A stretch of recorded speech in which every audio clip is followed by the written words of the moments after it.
conseil autrement. Nicolas Monomakov, bonjour. Bonjour Jean-Philippe Denis. Vous êtes président de M&M Consulting. Tout à fait. Voilà. Alors M&M Consulting est un cabinet de conseil et d'innovation en management que j'ai créé il y a 17 ans et qui accompagne les grandes organisations et les plus petites dans leur transformation ainsi que les managers. Alors notre particularité, c'est que M&M, ça veut dire méthode nouvelle de management.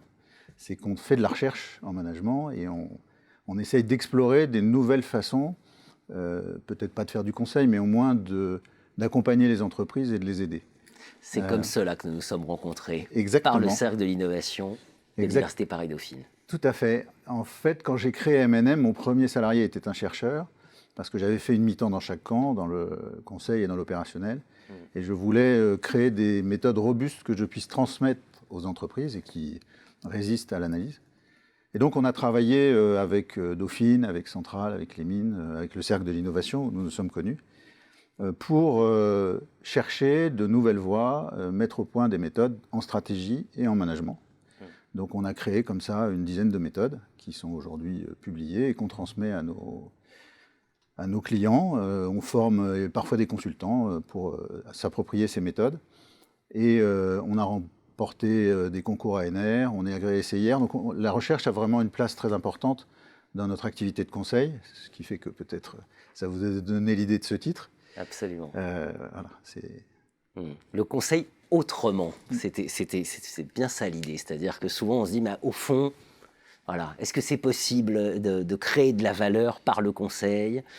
Oui, alors on a deux choses qui nous sont très à cœur. C'est qu'on pratique ce qu'on appelle le faire ensemble, c'est-à-dire qu'on est un petit cabinet, on est 17, ça fait 17 ans qu'on existe, on a travaillé sur de très grandes transformations, mais c'est toujours avec les équipes du client. C'est eux qui conduisent et simplement on les renforce. Donc ça, se faire ensemble, c'est très important. Et la deuxième chose qui nous paraît importante, c'est d'être humble sur l'approche, ne pas arriver avec des idées toutes faites. Et donc c'est comme ça qu'on a créé Open M&M, qui est un réseau ouvert pour faire de l'open innovation en management, et où on a rassemblé des chercheurs, des grandes entreprises, des startups, pour réfléchir sur les nouveaux modèles, les capacités dont les entreprises doivent se doter, et les pratiques de management qui peuvent amener plus de performance, plus de bien-être aussi dans la façon de gérer les affaires, parce qu'on est toujours dans un contexte d'affaires privées ou publiques. Très concrètement, 13 événements, hein, oui, Open M&M. 13 événements déjà, oui, depuis 2016. Et, quelques exemples de titres, peut-être? Des sujets aussi vastes que revoir l'expérience client. Et à chaque fois, c'est un dialogue entre des grandes entreprises qui arrivent avec leurs problématiques, des startups qui innovent dans les modalités, et les chercheurs qui observent et qui apportent un éclairage croisé. On a travaillé sur les achats, on a travaillé sur la RSE, sur comment est-ce que la RSE peut être un levier. Et à chaque fois, c'est certes un moment de dialogue, mais c'est aussi un moment de travail, parce qu'on essaye de donner à chaque événement un livrable, un résultat, quelque chose qui enrichisse l'expérience. Et on a des retours globalement très positifs. Les gens trouvent que cette richesse d'interaction est très grande.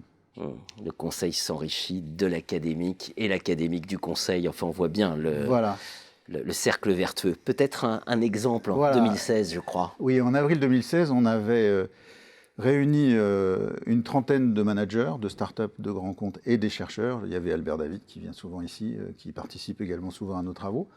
Il y avait des gens d'AXA, de la BNP, de Engie, mais aussi des start-up. Et on les a fait travailler sur manager, quelles sont les pratiques managériales dans un environnement digital, avec une nouvelle façon de travailler, des nouveaux modèles. Et donc c'était un atelier d'échange. Et la première partie, où chacun exposait ses connaissances, avait un peu décalqué tout le monde, parce qu'il y avait un des managers de start-up, enfin une start-up qui avait déjà bien marché, et qui disait, moi, tout est transparent. Je confie tout, je partage tout avec tous mes collaborateurs. Tout le monde sait exactement mon salaire, les revenus, la trésorerie, tout ce que...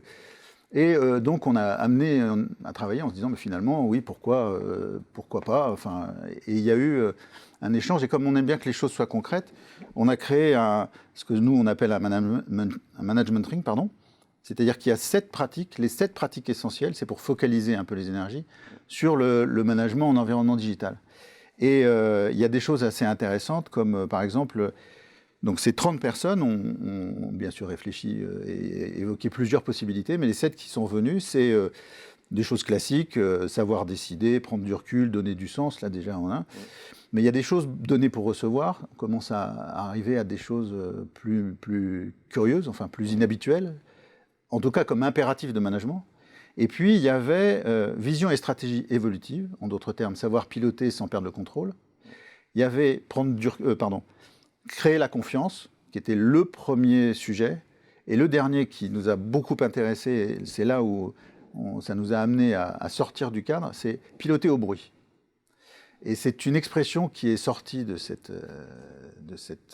ensemble de personnes, qui dit finalement, on ne va plus piloter vraiment sur des indicateurs à vue, etc. On va piloter au bruit. Et on s'est mis au travail derrière pour essayer d'aider les entreprises à savoir ce que ça pouvait vouloir dire, ou comment est-ce qu'on pouvait améliorer le pilotage au bruit. Extrêmement intéressant. Le conseil autrement, c'est non seulement souhaitable, mais vous êtes la preuve que c'est possible. Exactement. Essayer de trouver de nouvelles méthodes de management. Merci Nicolas. Je vous en prie.